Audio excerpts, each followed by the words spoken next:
Hey folks, Crimson Blaze here. Welcome to the channel.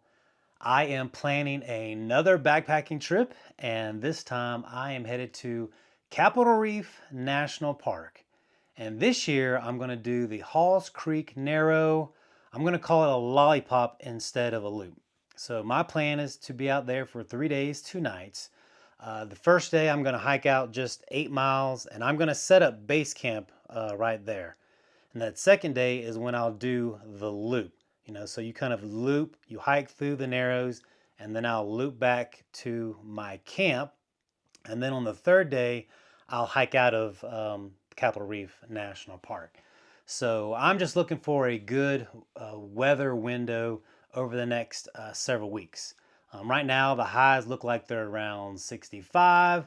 The lows are around 30 or 40. So I'm just kind of hoping that will bump up a little bit over the next few weeks. And as soon as I find a good weather pattern, I am going to go out and hit the trail. But I thought I would continue, sharing some of my thoughts that I have when I plan for my backpacking trip. So today's video is going to focus on a checklist that I go through for specific gear items that I want to make sure that are ready for my trip. The first thing on my checklist are inflatables. Uh, so one thing that I would check is my sleeping pad. Now, this never happened to me, but it happened to a friend of mine where we got into camp and, they tried to blow up their pad and there was a hole in it and it didn't work. And so they had a rough couple of nights. And after that experience, I decided to add this to my checklist. I just want to, I just want to make sure that it's working. So what I'll do is, I'll fully inflate it and then I'll put some weighted objects on top of it and then let it, sit through the night and just make sure that it works. Because you don't want to get to camp and realize that your sleeping pad doesn't work. Another inflatable that I have on my checklist is a pillow. Now, this did happen to me once where I was, inflating my pillow and it didn't work. It was leaking throughout the night. And that's not as big of an issue, especially if you're hammock camping. But I like to have a pillow and I want my pillow to be functioning. Uh, and so after that, I decided, all right, I need to start testing my pillows to make sure they work. So again, like my sleeping pad, I will inflate this. I'll put a weighted object on top of it throughout the night and just make sure that it's holding the air because I want to make sure my pillow works. The next type of gear that I'm going to look at are what I would call like my electronics. And so the first thing I'm going to check is my power bank. Right, I want to make sure that my power bank is fully loaded when I start my trip. Because this is a source of my power for my phone, for my camera, my Garmin InReach, my headlamp. If I'm bringing my sleeping pad, I bring a little flex pump. It's going to be charging all of those things. And so I want to make sure that it is at 100% when I start my backpacking trip. So that's really important to me. And speaking of just other electronics, one that's really critically important is my Garmin InReach communicator. I use this to communicate with my wife to let her know that I'm okay. It also has search and rescue, so in case I get hurt. So having this charged is very important to me. And I don't want to come in on my trip with it being half charged, right? I don't want to start using my power bank and having to fully charge this on the trail. I want to fully charge this when I'm at home and save my power bank for other purposes. But this is definitely one thing I always make sure is charged before I head out. Other things would be like my headlamp. This is the Nitecore Tiki, which you have seen me. I kind of attached to my hat, and this works great. But again, something that's important to me that I'm going to use most nights when I'm out on the trail, and I just want to make sure that it is fully charged as well. So if you have any types of electronics, when you're hitting that trail, just make sure that they're charged and they're good to go because you don't want to waste, using your power bank to charge those things. All right, the next thing I'm going to look at is fire. um, so most of the times I'll bring a mini Bic lighter. I also do have an electric lighter, which is pretty cool. Um, but, that would fall into my electronics category to make sure that I charge it. But most of the time, I'm carrying a little mini Bic lighter, and I want to make sure this has enough fuel. So I'll kind of check it through the light. Make sure I have enough, and so I'll always look to make sure that this is working and that I have enough fuel. But for fire, I always bring a backup. And so let's say I do run out of fuel. I have this, it's called Outdoor Element. It's a multi-use carabiner. And this helps me start a spark. If I can do this right, yeah. So this is my backup. Again, this is a cutting tool. It has a flathead screwdriver. It's a carabiner. So I like the fact that it's multi-purpose. And if my fuel happens to run out, like maybe I misjudged it, then I like to have a backup for being able to create fire and start my stove. So I'll always make sure that this is on my list as well. Talking about starting to make a fire. One thing I'm going to always check is the fuel in my propane tank. You can shake it and you can hear how much fuel, but sometimes you just don't know if that's enough. And so what I have started doing is I got this cool little tool. It's called the Flip Fuel, right? And what this does is this goes onto this propane, and then I take a larger tank like this, and then I will transfer fuel from the big tank into the smaller tank. And that's been really great because what I was finding was that, I was wasting a lot of these because I would hear like, oh, there's just a little bit of fuel. And then I would throw it away because I didn't want to be caught on trail with not having enough fuel. And then I saw the Flip Fuel, and I was like, you know what? What I can do is I can buy one larger tank and just keep one small one, right? And so I can always use the larger tank now, and I will fill up the smaller tank. So when this is empty, I can throw that away and buy another larger tank and continue to refuel. So I'll always have this one small one. I don't need to buy a bunch of small ones anymore and just leave them, quarter filled. I can now, have a big one, use all the fuel up in that, and use that to fill this up. So that has worked out really well. The next thing I'm going to look at has to do with my water filtering.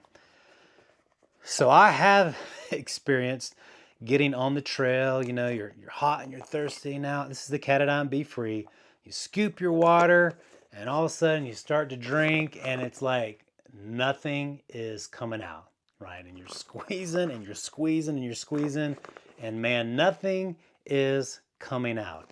And that's not a very good experience. So when that happened, I did a couple things. I made sure that I always had a backup for my water filter because that is critically important. And two, I would always make sure that I am cleaning this before every single trip. Because I do love these Katadyn BeFree filters. They work great. But I will say after a couple years of use, they, tend to clog up really quickly. They unclog easily enough, as I've noticed as I go on my different trips. But they do clog up. So I'll backwash these, I'll clean these before every trip, and then I'll test it out, right? I'll test out to make sure that it is working and that I can get a flow. There's nothing worse than being out there and you're, wanting some water and your filter is not working. But like I said, I do carry a backup for my filter in case of an emergency. And what I do is I bring aqua tabs. And what these are, these little tiny tabs. So this is about 8, and I'll put this in my ditty bag. And this is my backup in case my water filter doesn't work, or maybe my water filter freezes in the night because I forget to, sleep with it and it doesn't work anymore. So I'll use aqua tabs. This is extremely lightweight, very effective. It removes the bacteria and the virus. You put it in, your water bottle with your water. You wait 30 minutes, and then it's good to go. It doesn't filter out dirt and silt and stuff like that. Um, but again, this is a backup in case of emergency. So if something does happen to my water filter, I want to make sure I have a backup. So I put these on my list as well. Some things, these next things may be a little controversial because I know some people don't carry it. One is toothpaste. Now, I would never ever carry this size of toothpaste, but I couldn't find the small travel size. So they do make smaller travel size that you can find in the grocery store or Walmart. Um, but when I did carry small toothpaste, travel size toothpaste, what I was finding is that sometimes I would run out of it. So I added this to my checklist. I want to make sure that I have enough toothpaste for me. And I know you don't need this kind of stuff. It is weight, but again, I feel better having, to brush my teeth. And that may not be for everybody, but for me, I like to brush my teeth on the trail. I want to make sure that I have enough toothpaste. And when you have a tube, you can't really see how much there's in there. So just make sure that you check. If you do bring toothpaste, just make sure that you check to see that you have enough. Now, the thing that I do now, instead of bringing a toothpaste tube, is I bring these little tablets. And these were made by, it's called Hello tablets, but I don't know if they're available anymore on Amazon, as I was just trying to reorder some.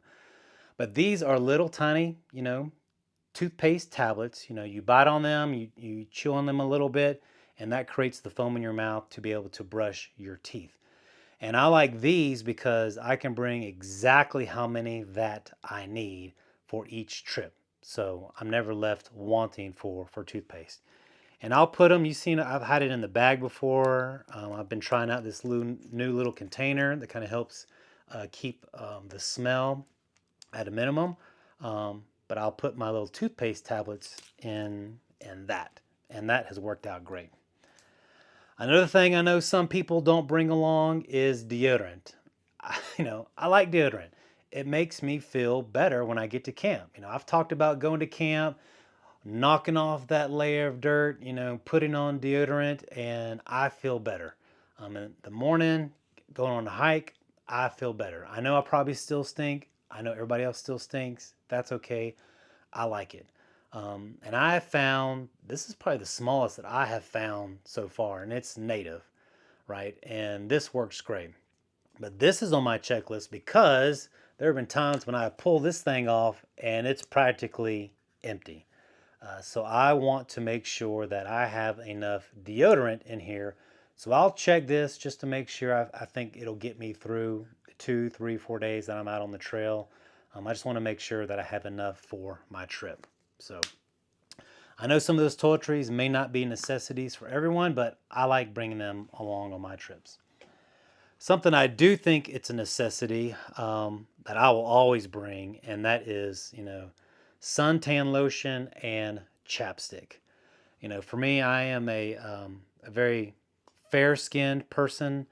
I have skin disease in my family. I've already had a few moles procedures on my face. And so I am very conscious about making sure that I have sunscreen with me. Because this was on the Colorado Trail, I ran out and it was just, it was not a good experience. So after that, again, I add stuff to my checklist. Make sure you have enough suntan lotion for your trip. And I like this. Again, I found this in the grocery store. It's called Neutrogena Beach Defense, and it's 70 SPF. And this stuff has worked great. It's fairly small and lightweight, so I'll always make sure I have this in my ditty bag, and I'm going to always make sure that it has enough for my trip. And to go along with that, I also have chapstick, SPF chapstick. So again, I just open it up, make sure that it has enough because I don't want to run out. Because what I've noticed here, especially at higher elevation, my lips burn a lot easier than they did when I was on the East Coast backpacking in North Carolina. So I become very sensitive to making sure that I have chapstick included SPF chapstick included, and that I have enough that'll last me through my trip. Well, that's going to do it for this video. Those are the gear items that I have on my checklist that I want to make sure that they are ready to go when I pack my backpack. But I would say it is important to kind of create that checklist for yourself. You know, what are those things that you want to make sure that you have, that they're working, that are going to be important to you while you're out on the trail? You know, this is my checklist, but I would love to hear any thoughts that you have on additional things that you might add to your checklist to make sure that they're good to go when you hit the trail. You know, just put those in the comments below. But all right, folks, thanks for watching, and I will see you in the next video.